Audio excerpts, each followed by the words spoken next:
હાલો મિત્રો, તો હમણાં એક વિડીયો બતાવું રાહુલ ગાંધીનો. બરાબર, આ પેટ્રોલના બધા ભાવ કેમ સડી ગયા ને એ તો એને પહેલાં કહી દીધું, આ મોદીજીના કાવતરાનું. બરાબર, એ તો આ તો હવે બધા નાટક ભજીને બહાર પાડે. બરાબર ને, હમણાં મૂકવું પણ જો પહેલાં તમને મોલ્લો દેખાડવું આપણી વાડી. હે જો બરાબર ને, આપણે વિડીયોમાં બધા બોલે ભાઈ. જો એક નથી આવેલો છે જો. અને હે ને એવું જ હાલે. આ અત્યારે મોદીજી એમ કહે ને પેટ્રોલ માપે વાપરજો, પેટ્રોલ માપે વાપરજો, ગેસ માપે વાપરજો, સોનું ઓછું ખરીદજો. પણ આ બધી હે ને મોદીજીના જ કારણે બધું થયું. બરાબર,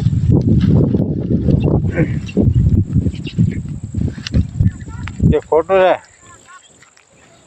બધું એના કારણે થયું. પણ હે ને મોદીજી માન છે નહીં અને વાયરીગીમાં આમ નામ જ કરે. મોદીજીના કારણે બધા વાંધા હોય અને ઠપકારી દે બીજા માથે. બરાબર ને, કોરોના વાયરસ હતું ખબર હે ને, કેટલાને વેક્સિન લીધી, ઇન્જેક્શન માર્યા, કેટલા હજી ગાંડા ગોળ થઈ ગયેલા, કંઈક મરી ગયા. બરાબર ને, કોકને હોજા ઉપડી જાય. એ અસલ પાકું જ થયું નહીં, કંઈક બોલ્યા એ હોત ના પડે ભાઈ આ હજી પાકી સક્સેસમાં નથી. બરાબર, એવું વેક્સિન બધાને ઠપકારી દીધું.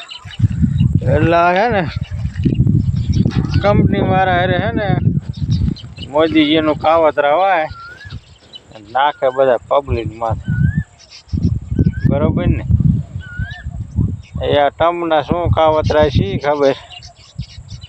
મોદીજીનું કાંઈ પાવલી ભાગે હાલતું છે ને. બરાબર, નગર રોજપાસ પેટ્રોલ ને ડીઝલ બધું મળતો કા ન ખરીદે. ટમ્પમાં કઈ પાવલી ભાગે હાલે ને શું કરે. આ ભારતમાં બધા એમાં દાબ ઠોક્યા રાખે.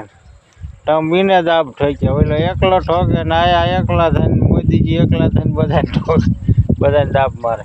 બરાબર, એટલે આવું હાલે. આપણે તો હાલો અહીંયા રાજીના હાથમાં. ટમ્પને થોડુંક અહીંયા મોદીજી રાજ કરે છે કે આ રાજ થોડું ટમ્પ પાસે છે, પણ એવું કાંઈ નથી. આ બધા છે ઘૂંસવાણા હોય, શું છે ખલવાણા હોય, એટલે આમના હાલ્યા રાખ. પહેલાં તમે વિડીયો મોકો રાહુલ ગાંધીનો તમે પહેલાં જુઓ. इसने देश को बेच दिया है, इसीलिए ये मेरे सामने पार्लियामेंट हाउस में खड़ा नहीं हो सकता. ये भाग गया. पहले इसने अमित शाह से कहा कि इसको चुप करवाओ, बोलने मत दो. 4 घंटे मुझे पार्लियामेंट में नहीं बोलने दिया. मैं नहीं डरता इन लोगों से, मैं नहीं रुकता. बाकी नेता डरते होंगे, मैं नहीं डरता इससे, नरेंद्र मोदी से. उल्टा ये मुझसे डरता है. रात को ये सो नहीं पाता है क्योंकि जानता है एक ना एक दिन कांग्रेस के बब्बर शेर, कांग्रेस के कार्यकर्ता इसको पकड़ लेंगे और पूरी की पूरी कार्रवाई होगी. भाई और बहनों, इसने क्या किया? अमेरिका को इसने हमारा कृषि का सेक्टर दे दिया. अमेरिका के किसानों को इसने हिंदुस्तान की मार्केट दे दी.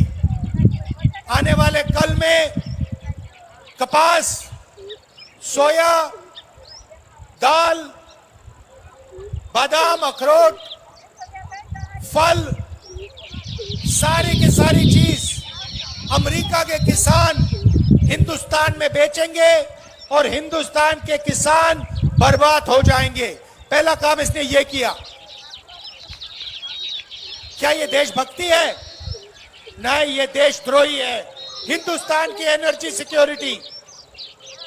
नरेंद्र मोदी ने डोनाल्ड ट्रंप से कहा कि हम उसी से तेल खरीदेंगे जिसको आप कहोगे.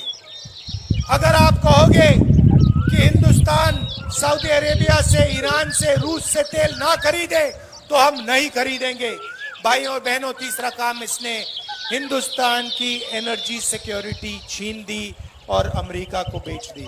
आप देखना, अब युद्ध हुआ है ईरान में. अब आप देखना क्या भयंकर आंधी तूफान आने वाला है, જોયું ને क्योंकि नरेंद्र मोदी ने એટલે આમ જ હાલે अमेरिका को બધે સમજી ગયા अपनी एनर्जी सिक्योरिटी दे दी। अब देखना મોદીજી पेट्रोल के આ दाम, આપણા પાસે મોટા गैस के મોટા दाम, ગાજરા केरोसिन ठोके के दाम, डीजल અને के दाम આપણા कहाँ માણસો जाते हैं? હોતે એવા ને એવા ઠોકે તમે વિડીયો કઈ ગયો એ હોતે પાછા મોદીજી મોટા ભગવાન ને મોદીજી મોટા આમ એ ભગવાન વી ગયા 2014 બરાબર ત્યારે એને ભગવાન માનતા હવે ભગવાન હે ને તમના હાથમાં હે બરાબર એટલે આ ભગવાન હે ને ફરી ગયા જે ટ્રમ્પ કરે ને કે તમારે ભગવાન આમ કરવાનું તમારે ભારતમાં જઈને એટલે ભગવાન એ કર્યા રાખે બરાબર ને હોવાનું નહીં ખરીદવાનું બરાબર પણ હોવાનું આમ તો શું ખરીદે એ ધંધો કાંઈ હાલે હોવાનું ખરીદે